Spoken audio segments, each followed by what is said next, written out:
real conversations, and some hard truths. Gangs, drugs, and guns. Giving a voice to those willing to sacrifice. We have stories that need to be told. We have lessons that need to be taught. Protect and serve. Welcome to The Quiet Professional. All right, welcome back, everybody. It's Nathan Romas with you. And today we're bringing in the big guns, I guess you could say. We've got the Minister of Justice and Solicitor General for the province of Alberta, is Tyler Shandro, with us. So welcome, Minister. Oh, thanks, Nathan. Thanks for having me on. And as we were saying just kind of offline before, we're a little bit tight for time, so I'm not going to go into a whole big biography on you. I'll let you do most of your talking. So can you kind of start at the beginning and tell us how you went from growing up to where you are today? Oh, sure, yeah. I grew up, born in Edmonton, raised in Calgary, and I became a lawyer. Became involved in politics going back to when I was 16. Got a membership to the PC party when I was 16. Lined up outside in the cold in December of '92 to vote for Ross Klein. And this has always been involved in politics, I suppose. And then helped Jason with the unity movement, and had an opportunity to be part of this team, and was happy to do so. Became the MLA for Calgary Acadia back in April of 2019, and Minister of Labor and Immigration, and now Justice in Solgen. Awesome. Well, and I know you did some work when I was kind of researching your background. You worked on parole board and Calgary Police Commission as well.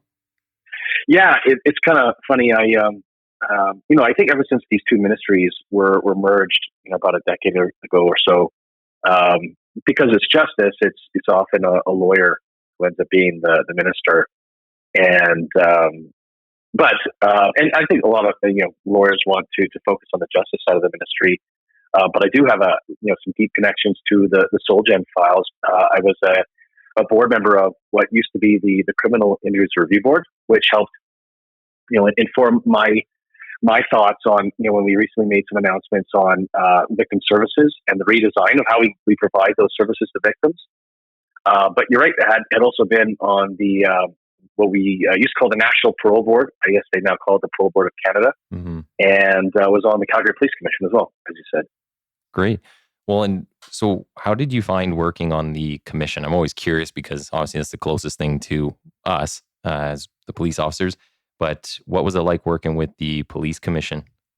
Well, we had a strong commission at the time, and I'm sure they still do. But so we had a lot of eager folks from the community who knew a lot about policing and about the governance structure that's set up in the Police Act. The role of a city council, the role of a commission, the role of a service.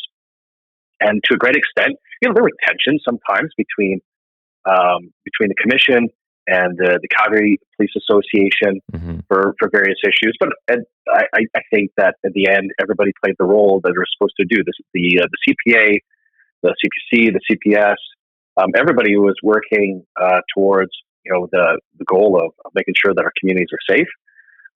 And some difficult files during that time. I think it was soon after I was on the commission that for example, the Arkansas inquiry had begun, which was an incident that happened well before I was on the commission. But you could see during a time like that everybody knew what the roles were for each of these organizations, and I think everybody worked within their roles to try to keep our community safe. I don't know. Does that answer your question? Yeah, totally. One thing I was wondering is to become a minister, and before we get into the two of the main topics we were going to talk about today, I just kind of wanted to ask a bit about your current role. And as a minister, how do you get into that job? Is it just start working for a political party and then you kind of, meet people and continue along the path that way? Or, could you be a lawyer for your whole career and then just run for a minister position and go from there? Well, it's really just if you are in the caucus of whoever is the premier, so you're in a caucus of a governing party, it is the discretion of the premier. And as I said to Premier Kenney back in 2019, I'm pleased to serve Her Majesty in any role that he thinks that I'd be best suited to, and that's always been my perspective. Never have asked for anything or expected anything. It's really, I think, just a matter of thinking of it as service, and whatever is the best way that a premier thinks I can serve Her Majesty, happy to do it. Okay. And then just the last kind of question I have about this stuff, since we got you on, I'm very curious about a lot of different things, but how does, so you can see sometimes you see a minister will be a minister for one area, transportation or health or something, and then they're the minister for like you're in the justice portfolio. So how do people cross over? And are there any special qualifications you need to have, any prerequisites that you have to come in with? Or is it kind of, are you mostly acting as like a figurehead for an entire department and they're kind of running the show behind the scenes? Oh, good question. Well, no prerequisites other than just being an MLA in the governing party. Well, actually, you know what? I think that's not even really necessarily a requirement, because Prentice, when he's premier, had some folks who weren't even in the legislature yet, who he had appointed to a couple of portfolios. Mm-hmm. But it's really just, you know, if you have the confidence of the premier to serve in that role, and you know, sometimes there are you know, especially if you're in serving in health for 2.5 years, and most of that being during a pandemic, yet you may ask for a change. Yeah. But I think, I mean, if you look at in our cabinet, I mean, they're you know, having a procurement engineer as the Minister of Infrastructure for a significant period of time, and someone who had been a chair of a board of trustees for school board, who's the education minister. I think premiers look for people who have had some kind of experience and interest in a certain area. When you do get appointed, I mean, the perspective that I guess premier would say, I'll tell you mine. I think my perspective is, if you thought of a ministry as like a corporate kind of structure, I would see the minister kind of either being like an executive chair or like a CEO role.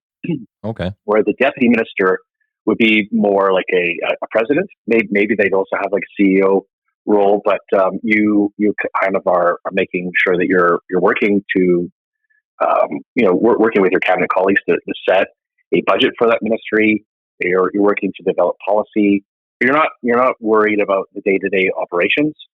You kind of are working to make sure things are getting done with the ministry, and the civil servants there are then working with you to execute. And there's, you know, they will have priorities and that they will want to work towards, and they'll highlight for you. And I've always seen it as my role to try and help civil servants who have things that are important to them to try and execute on.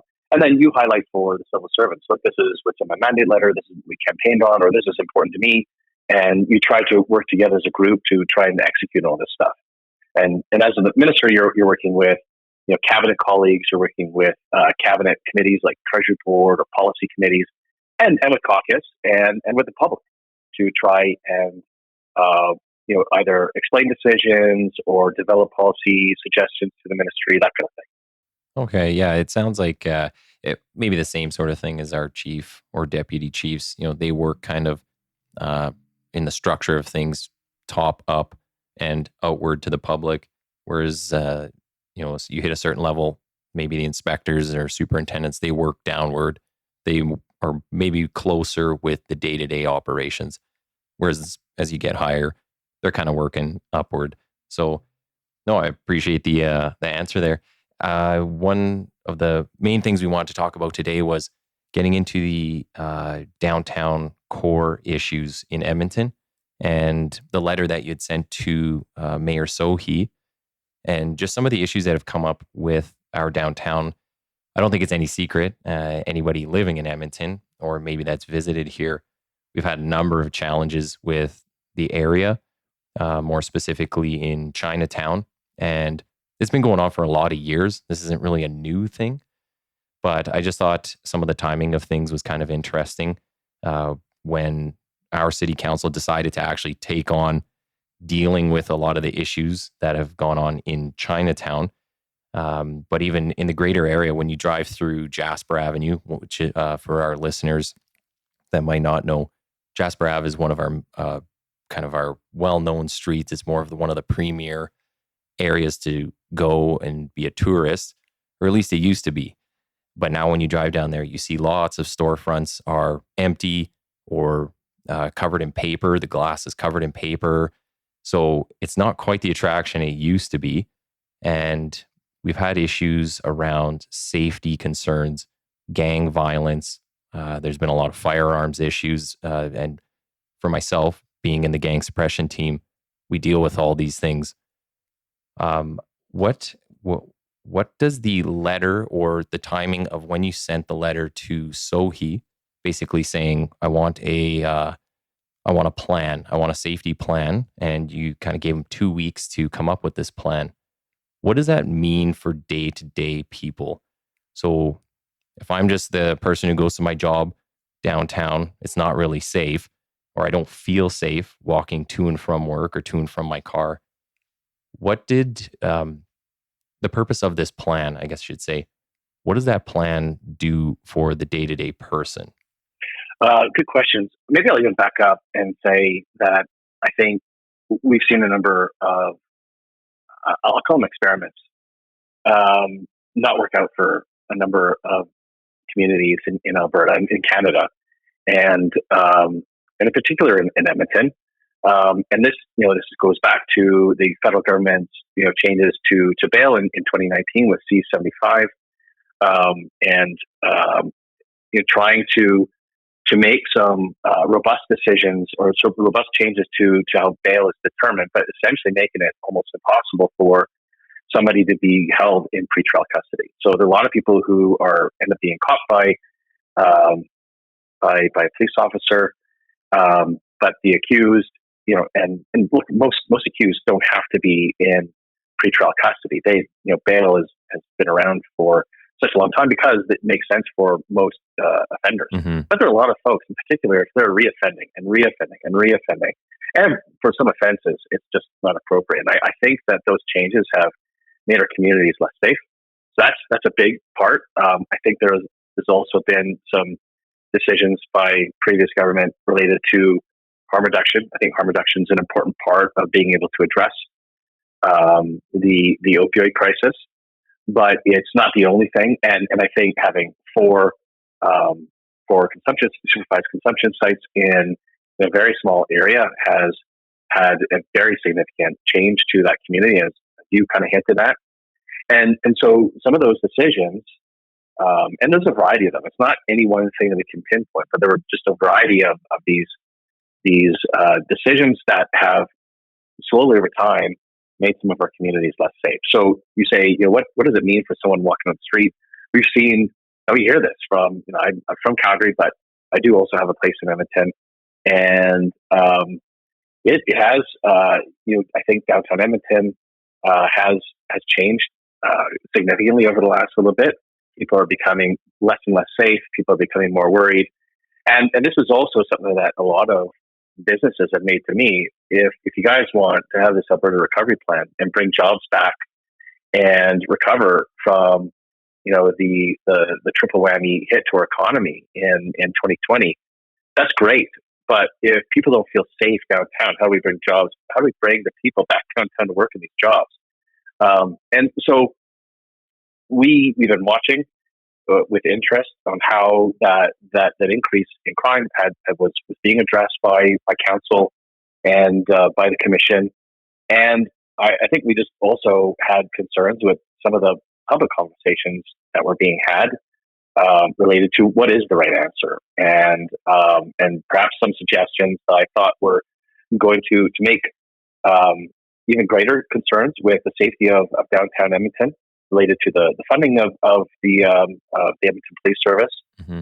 Me as the minister, I mean, I know your question is about what does it mean for the person on the street, but I'm responsible for for a number of things when it comes to policing.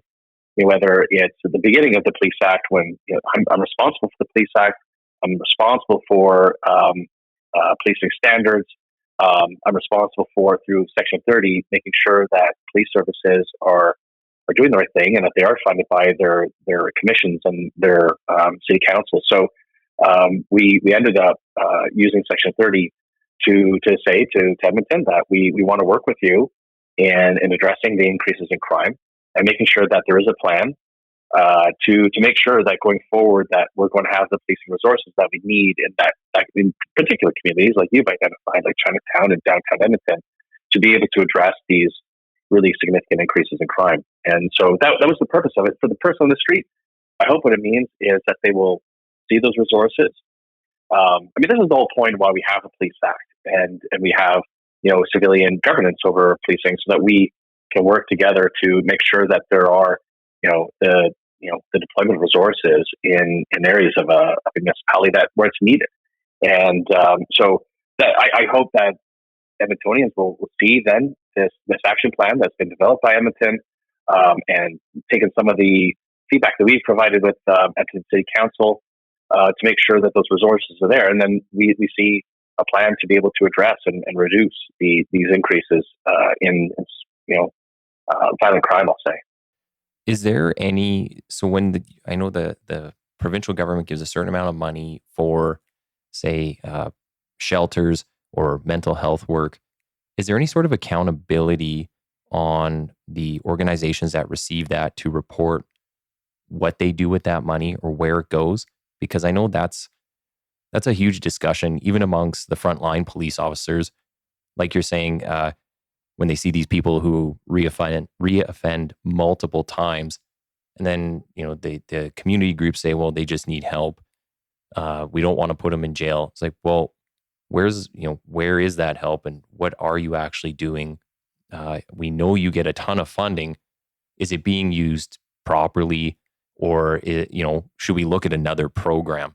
So, is there any sort of accountability once that money is sent out to those organizations? Well, just speaking from my experience in the three ministries that I've been in, yes, when you provide funding, whether it's a grant or otherwise, to an organization, that there are grant agreements, and then there are reporting requirements that are usually included, so that we do know and have reported back up to us. Times in which that doesn't happen, which there are times in which it hasn't happened. In particular, I think we saw with some federal funding provided to some organizations in the south part of the province, and that lack of accounting ended up, we ended up having an audit on those on the finances and finding some irregularities and some concerns. So I think that just highlights what you're pointing out, which is that there is a need for that type of reporting and that type of transparency, so we know where public, taxpayer dollars are going to address these things. But I'd also just say this, because part of your question was talking about, people getting the help that they need, and it's not going to come from being in an institution. And I'd say this, just from my time on the parole board, when people do have to be in custody, post trial custody for between the time when they are sentenced to their stat release, hopefully that there is going, and there are offers of programming for people to be able to understand what their triggers are, and to be able to help them be successful after stat release, or if they're on some other type of conditional release like parole, and so that they can be successful and not reoffend. And so those programs are available in institutions, federal and in provincial remand. So just to make that clear, that just because someone's going to prison doesn't mean that they're not getting help that they need, right? I 100% agree. And I think that gets lost in the conversation a lot of the time. People look at it just as jail, and they think you're getting sent off to the gulag. And that is not the case in Canada anyways. I mean, there's certain challenges once you're in an institution, and safety being one of them, because you're around other people who have a lot of other issues to deal with, and sometimes there's gangs in there, and different things occur. But I think a lot of the discussion just kind of is very shallow when it comes to that type of reform, and people don't talk about, some people do need to be kept in custody, and then when they're there, they're receiving the programs, the treatment. They're can be doing some sort of community work, whatever it might be. But there's a lot of different ways you can help a person while holding them, especially for the ones that are multiple reoffenders. I actually had this conversation with Joe Gamaldi, and he's on the Fraternal Order of Police in the U.S., so they're kind of their national union. And we talked about a lot of the reoffending, and just when people are let back out, they go back to their communities. So this is why you see the stats for certain communities, why police are there, why we're arresting certain, it could be males or females, it could be Black people, Indigenous people. We might be in a certain community more than another, is because those people get back out, they go back to their community, they reoffend. So you're just jacking up the stats of the number of arrests we have in there, the number of contacts we have in there. So I thought it's a really good point. Some people do need to be kept in, and we're not seeing that right now. I've had a number of people from my own experience, whether it's parole, probation, people working on the pre-trial side of things, and they basically say you can't keep people in, especially if they're a minority. You're told, just let them out, let them go, because we don't want the stats to be too high. And I thought, well, that's actually doing a disservice more so to those communities that are being victimized than anybody. Yeah, it should be focused on what's the risk to the community. And that's how we made parole decisions. It wasn't about what was in the best interest of the offender. It was what's in the best interest of the community and the risk that, was mitigated enough to make it a low risk. But also, I think, usually when you talk to someone, the typical Canadian thinks that there are either hundreds of thousands or millions of Canadians who are in prisons.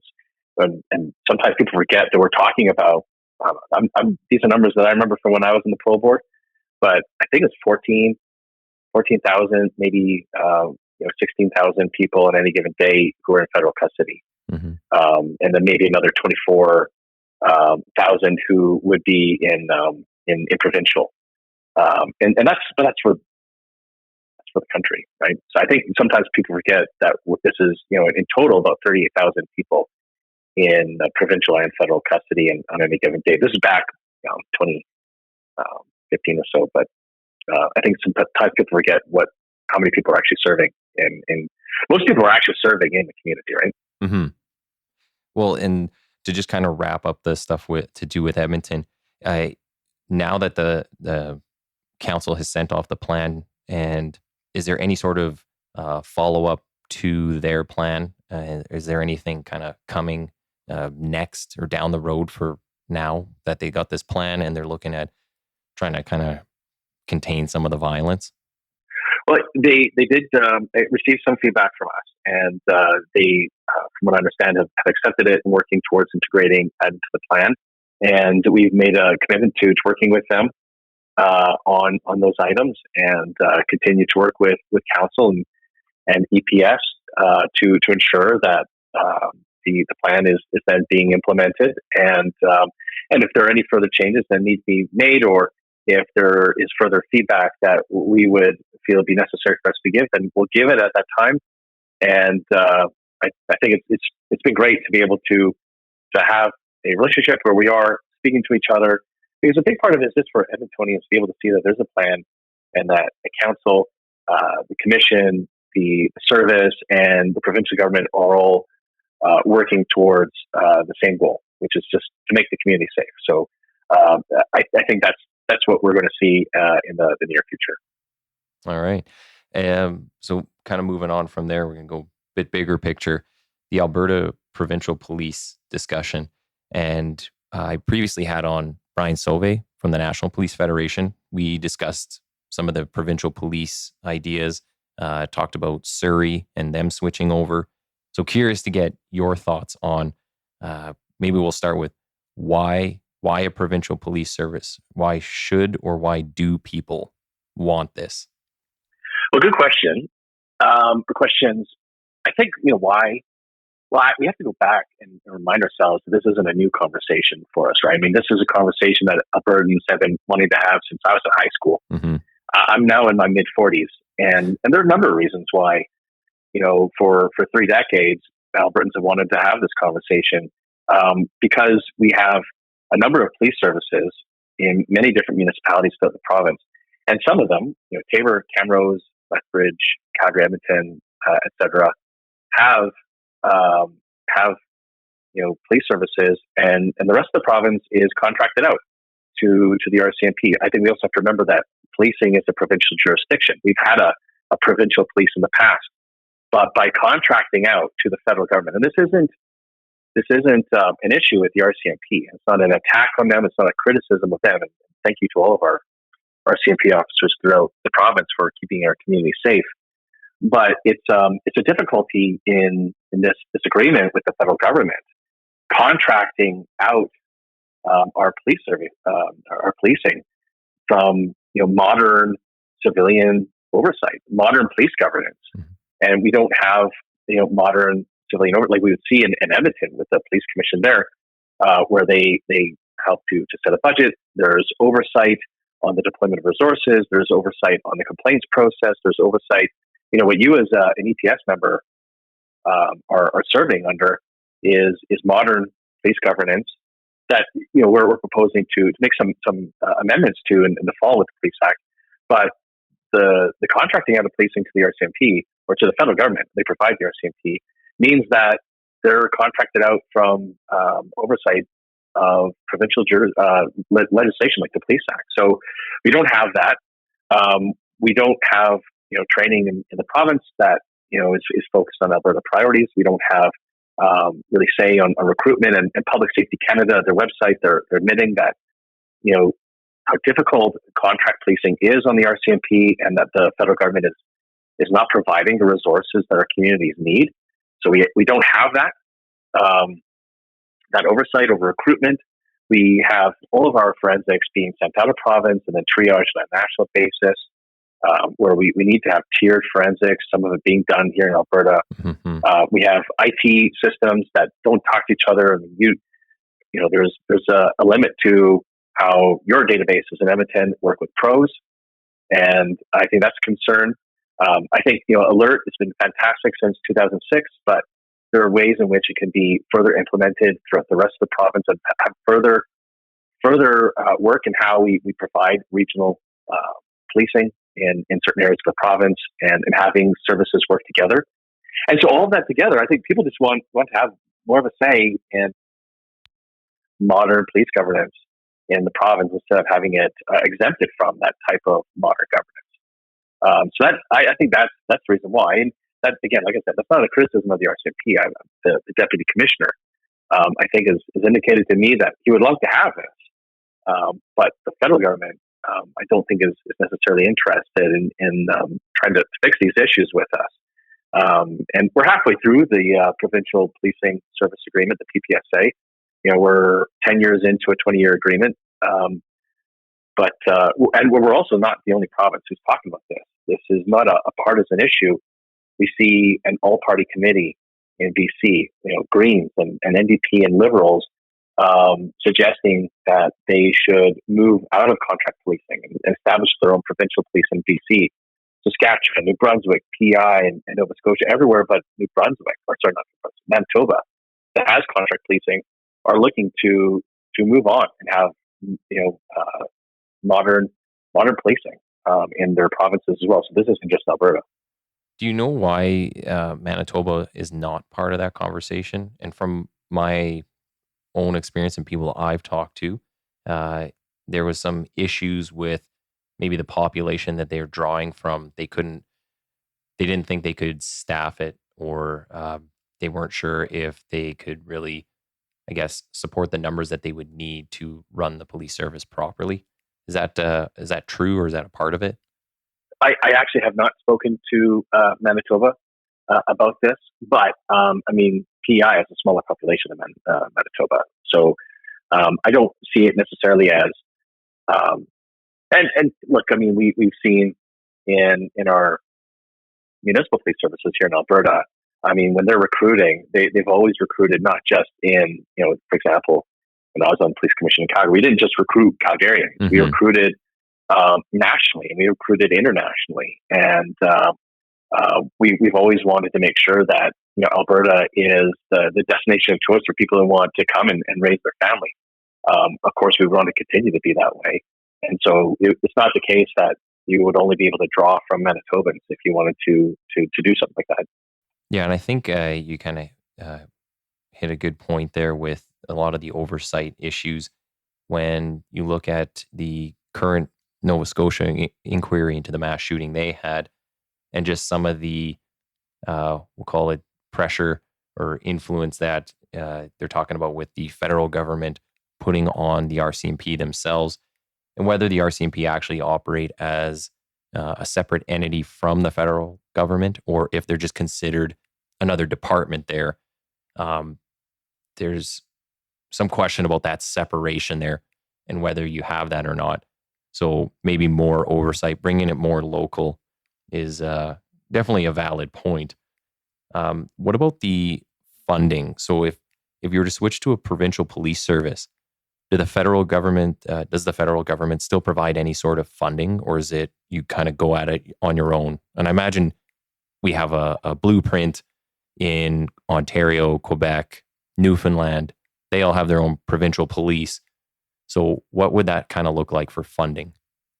Well, first let me say this. When it comes to funding, like right now what happens is we just have policing being provided in our communities, and then the federal government turn around and give us an invoice. And they invoice us for 70%. So they're subsidizing it. You're hinting at, a 30% subsidy on policing. But it's also, they're admitting that they're not providing the amount of resources that we actually need. They kind of decide what they're going to provide us, but we don't, as a province, really get to hold them to account. There's no accountability in the PPSA. Now, whether there would continue to be a subsidy or not, we don't know because we haven't sat down with the federal government to ask them. But if we go back to the current PPSA, because it was executed in 2012, but this started to be negotiated back in 2007, and the starting position of the federal government back in 2007 was, by the way, you guys want to keep on contracting at the RCMP, fine with you guys, fine with us, but you're going to pay 100%. We're going to insist on 100% cost recovery.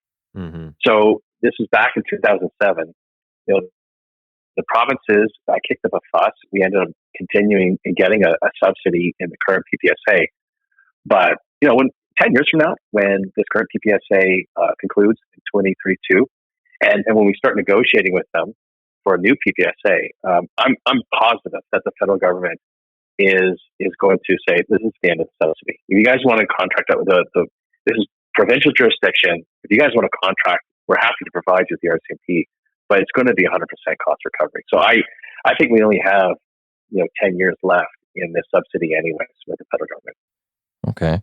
And can you kind of give us an idea of where the conversation is at now? So when you talk about, we still got to discuss funding and what it might look like for municipal services, and are we going to service the greater Edmonton area or the greater Calgary area, or will the provincial police do that?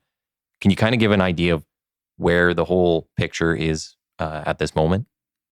Well, first, where things are right now, when I came into this job in February, soon after that, I went to the spring conferences for the rural municipalities and Alberta municipalities, used to be the AUMA.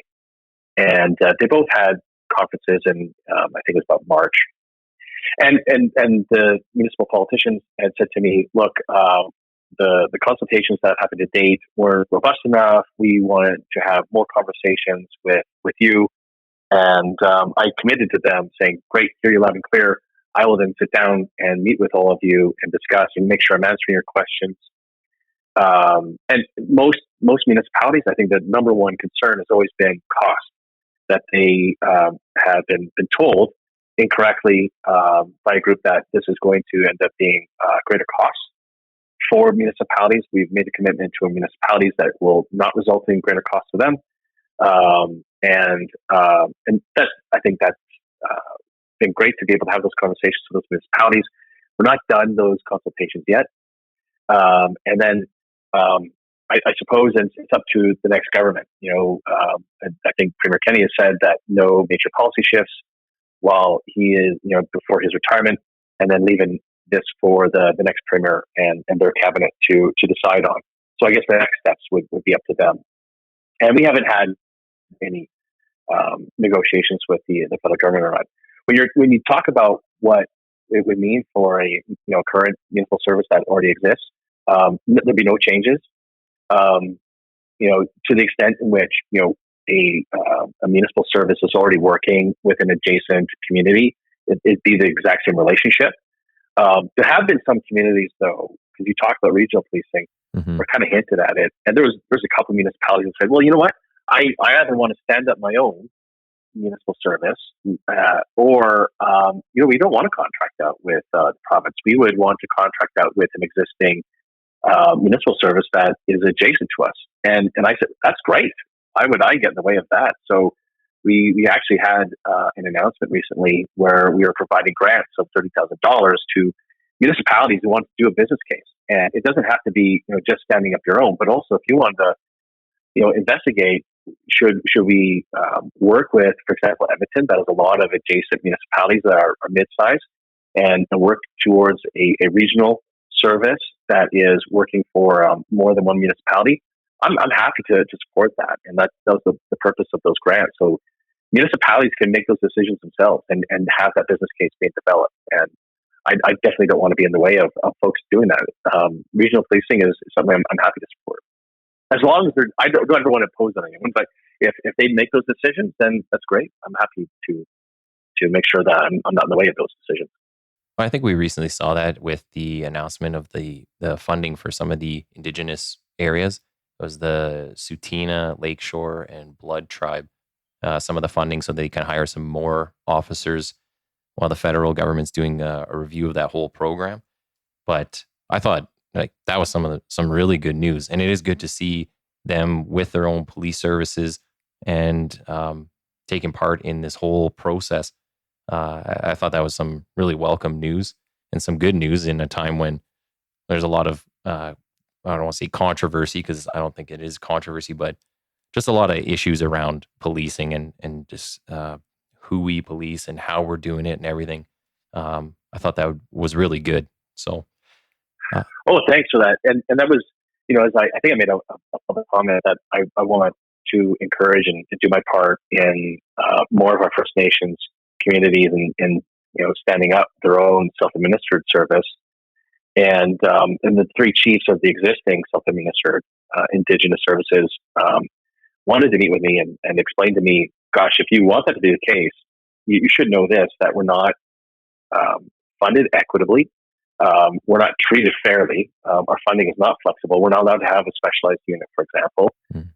And it's because, they're funded 52% by the federal government and 48% by us as a province. And the FNIP, the First Nations Indigenous policing program, has been frozen. Its funding, quite frankly, is broken and needs significant repair. And they weren't getting that equitable treatment from the federal government. So wanting to make sure at least we're doing our part as the province in filling in that gap and making sure that they have the resources that they need to be successful in those communities. So that thank you for noticing that announcement. Yeah. So I know I said it to your communications people, I wouldn't keep you forever. When you started talking about bail reform, I almost completely changed the subject, but we'll have to have you back on, because that is something I could go on for a long, long time. That'd be great. But we appreciate you coming on. And is there anything you think we missed? Anything else you want to say or cover? Well, as you said, there's so much to talk about. I'm happy to come on at a later date and talk about other topics. Again, that's great. This has been a fantastic conversation. Really appreciate chatting with you, and thanks so much for having me on. Is there any way that people should follow you, or any events you have coming up that you kind of want to throw a plug in for? Well, maybe, because we did talk about the Provincial Police. We actually are launching a website today, actually. It's the future of abpolicing.ca's website. So future ofabpolicing.ca. And what we're doing is just making sure that Albertans can learn about what the future of provincial policing may look like through this website, making sure that the public has the information that they need about opportunities for a new provincial police service and what that could bring, like improved civilian oversight and more frontline officers, in particular for rural areas. And we just want to make sure that accurate information is out there. Mm-hmm. And so pretty happy that there's this opportunity to engage with Albertans through this website. And we're happy to spend the rest of the summer and this fall in engaging with Albertans on this topic. So that's about it. And thanks for giving me that opportunity to plug that, Dan. Thanks. Okay. Just hang on the line for 2 seconds. I'm just going to stop the recording and say goodbye to you offline. But yeah, we appreciate having you.